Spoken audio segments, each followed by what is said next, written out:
नादवडेला. नमस्कार, मी Sandeep Salunke, live part Konkan YouTube चॅनलमध्ये तुमचं पुन्हा एकदा स्वागत. आता आपण आलो आहे कणकवलीला हॉस्पिटलकडे. हॉस्पिटलच्या समोर ते ग्राउंडवर त्याचा कार्यक्रम चालू आहे. हे सुद्धा आपण अनुभवणार आहोत. या दरम्यान मी तुम्हाला आयोजकांच्या वतीने ज्या सूचना देतो आहे त्या सूचनांचं कृपया पालन करा. बाहेर गाड्या लावून कुठल्याही चुकीच्या ठिकाणी गाड्या लावून आतमध्ये येऊ नका. ट्रॅफिक पोलीस आपल्या सेवेसाठी आहेत. ग्राउंडवर आलो. आपल्या सगळ्यांच्या सुरक्षेसाठी प्रशासनाने, पोलीस बांधवांनी आणि ट्रॅफिक पोलिसांनी ज्या ज्या सूचनांचं आणि नियमांचं पालन करण्यासाठी आपल्याला ज्या ज्या सूचना केलेल्या आहेत त्याच्या सूचनांचं आपण कृपया सगळेजण पालन कराल. सजग नागरिकांना या कोकणला शिस्त शिकवली, संस्कृती शिकवली, संस्कार दिले आणि तुमचं अलोट प्रेम बघून या ठिकाणी ते जेव्हा येतील तेव्हा ते खरंच भारावून जातील. तुमच्या शिस्तीचं आणि एकूणच आपल्या कणकवलीचा, सिंधुदुर्गाचा सन्मान राखणार वर्धन करावं. या ठिकाणी सूचना प्राप्त झालेली आहे की नारायणराव राणे साहेब तसंच त्यांच्या समोर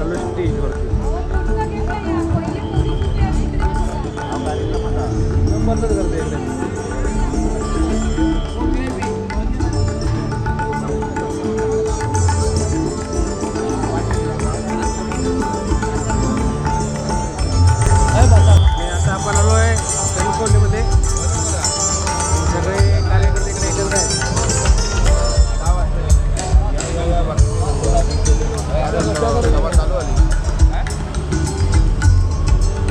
नमस्कार नमस्कार नमस्कार नमस्कार नमस्कार. सगळे नारायण राणे यांचे कार्यकर्ते एकत्र आहेत इकडे. सगळेजण इकडे वाट बघतायत साहेबांची. आहेत केंद्रीय मंत्री माननीय नारायणराव राणे साहेब तसंच सौ नीलमताई राणे, माननीय रवींद्रजी चव्हाण झालेला आहे. आणि या संपूर्ण अमृत महोत्सवी वर्षारंभानिमित्त या कार्यक्रमाचं प्रास्ताविक आपल्यासमोर सादर करण्यासाठी डॉक्टर मिलिंद कुलकर्णी यांना या ठिकाणी आमंत्रित करतो की त्यांनी या कार्यक्रमाचं प्रास्ताविक आपल्यासमोर सादर करावं. कुठेही गेले तरी लोक लोकनेता म्हणून ओळखतात. मला अभिमान आहे की आमच्या कोकणचा एक लोकनेता आहे आदरणीय नारायणराव राणे साहेब. आणि म्हणून या प्रास्ताविकामध्ये मी एवढंच सांगू इच्छितो की आम्ही या माणसावरती जीवापाड प्रेम करतो. भले राणे साहेब काही बोलले आम्हाला कधीच काय वाटत नाही. त्याचं कारण असं की घरचा वडीलधारा माणूस काही बोलला ना तर तो तुम्ही सुधारण्यासाठी असतो. 50 सूचना ते करत असतात की या पद्धतीची मराठी भाषा, मराठी भाषेचा एवढा सन्मान मला असं वाटत नाही की प्रत्येक गोष्ट ते मला कधीही मी जेव्हा उल्लेख करतो माझी बायको ते म्हणतात नाही कुलकर्णी माझी पत्नी शब्द आला पाहिजे, बायको शब्द नाही. कसला शब्द वापरताय? डॉक्टर आहात तुम्ही, कशी भाषा वापरता तुम्ही? बायका नाही महिला. या मराठी भाषेचा सन्मान आणि एकूणच स्त्री जातीचा सन्मान कसा राखायचा हे आम्ही राणे साहेबांकडनं शिकलेलो आहोत. आणि म्हणून जगावं कसं, कशा पद्धतीनं रुबाबदार जगावं हे सगळं आम्ही त्यांच्याकडून शिकलोय. राणे साहेब तुम्हाला सगळ्यांच्या वतीनं परत एकदा शुभेच्छा देतो. या वाढदिवसाच्या निमित्तानं शब्द देतो की पुस्तकं जी आम्ही जमा केलीत त्या पुस्तकांचा 100% उपयोग या समाजातल्या तरुण मुलांसाठी होईल. ग्रंथालयामध्ये ती जातील. 1 वर्ष पूर्णपणे हा कार्यक्रम चालू राहील. आणि या स्वागत समितीच्या निमित्तानं या आश्वासन आणि एक अभिवचन आपल्याला देतो की या 1 वर्षामध्ये राणे साहेबांची किमान एक थाप आमच्या पाठीवरती सगळ्यांच्या पडेल एवढी मी शब्द देऊन माझं प्रास्ताविक आटोपत घेतो. जय हिंद, जय महाराष्ट्र. आमच्यामध्ये राजकीय व्यंग असेल, आमच्यामध्ये काहीतरी चूक असेल तर तो सुधारण्याचा अधिकार जसा आईवडिलांना आम्ही दिलेला आहे तसा प्रामाणिकपणाला सांगतो की आम्ही राणे साहेबांना देखील दिलेला आहे. आणि म्हणून राणे साहेबांना उदंड आयुष्य लाभलं पाहिजे ही आमची ईश्वराचरणी प्रार्थनाच आहे. परंतु मगाशी उल्लेख करताना असा उल्लेख करण्यात आला की पंचायत समिती सदस्य झाले, जिल्हा परिषद सदस्य झाले. मध्ये भेटलो त्याच्या अगोदरचा किस्सा. राणेसाहेब खूप आक्रमक, विलासराव आणि त्यांचं खूप मोठ्या प्रमाणावरती गडकरी साहेब विधान परिषद विरोधी पक्षनेते, विधानसभेचे विरोधी पक्षनेते नारायण राणेसाहेब. विलासरावांना या 2 विरोधी पक्षनेत्यांना सामोर जात अनेक वेळेला त्यांना असं वाटायचं की आपण सरकार सोडून जावं. इतक्या मोठ्या प्रमाणावरती हे दोन्ही विरोधी पक्षनेते संसदीय कामगिरी अतिशय उत्तम पद्धतीने त्या कालावधीमध्ये बजावतो. एक दिवस मला विलासरावांनी विचारलं की राणेसाहेबांचे संबंध कसे आहेत. म्हटलं संबंध तसे ठीक आहे पण त्यांच्यासारखा मोका आणि दालदार आणि दमदार नेताना म्हणजे काय केलं पाहिजे. म्हटलं फक्त फोन करा राणेसाहेबांना की मी उद्या जेवायला तुमच्या दालनात येतो. विलासराव मुख्यमंत्री, हे विरोधी पक्षनेते, दोघांचं असं कडवट असं नातं.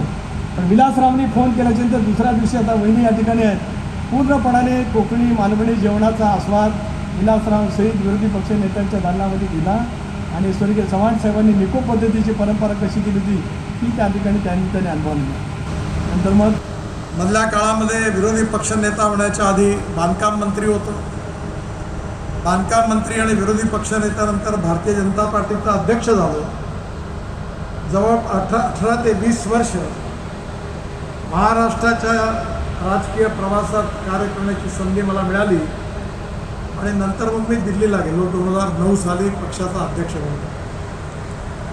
पण आज सगळ्या काळामध्ये जी मित्र मी मिळव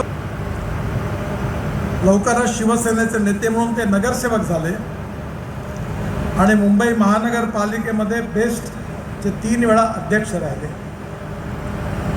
लोकाधिकार समिती आणि मुंबई महानगरपालिका या सगळ्या कारामध्ये त्यांना जी संधी मिळाली त्याचं त्यांनी सोनं केलं. एक अतिशय उमद आणि दिलदार नेतृत्व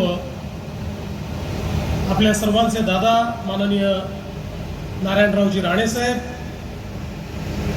आमचे मार्गदर्शक आदरणीय नितीनजी गडकरी, श्री राधाकृष्ण विखे पाटीलजी, आशिष शेलारजी, राणेसाहेबांना भक्कम साथ देणाऱ्या आमच्या नीलमबहिनी, मंत्री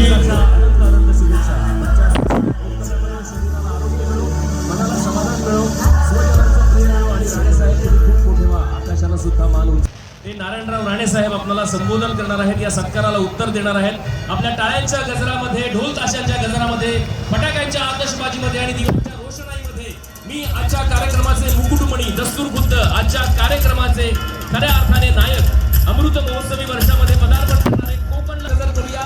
यानंतर मनोगत करत आहेत, शुभेच्छा देत आहेत आणि आपल्याला या ठिकाणी संबोधित करत आहेत नारायणराव राणे साहेब.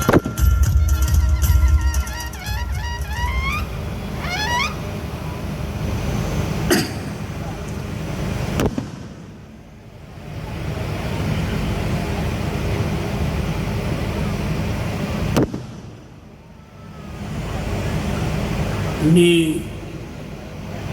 अमृत महोत्सवी वर्षात पदार्पण करत आहे आणि त्यानिमित्ताने हा माझ्या दोन्ही चिरंजीवांनी कार्यकर्त्यांनी मिळून हा कार्यक्रम आयोजित केलेला आहे. या कार्यक्रमाचं स्वरूप आपलं साहेब मनापासून धन्यवाद देतो. गडकरी साहेबांना तर फक्त एक फोन केला, आपलं नितेश कधी आहे, नक्की येतो, राणे साहेबांना सांग मी नक्की येणार आहे असं सांगून हे आमचे सगळेच प्रमुख मान्यवर साहेबांच्या प्रेमाखातीर जे इथे आले, आपण सगळ्यांच्या वतीने, राणे कुटुंबाच्या वतीने मी परत एकदा सगळ्यांचे आभार मानतो. इथेच थांबतो.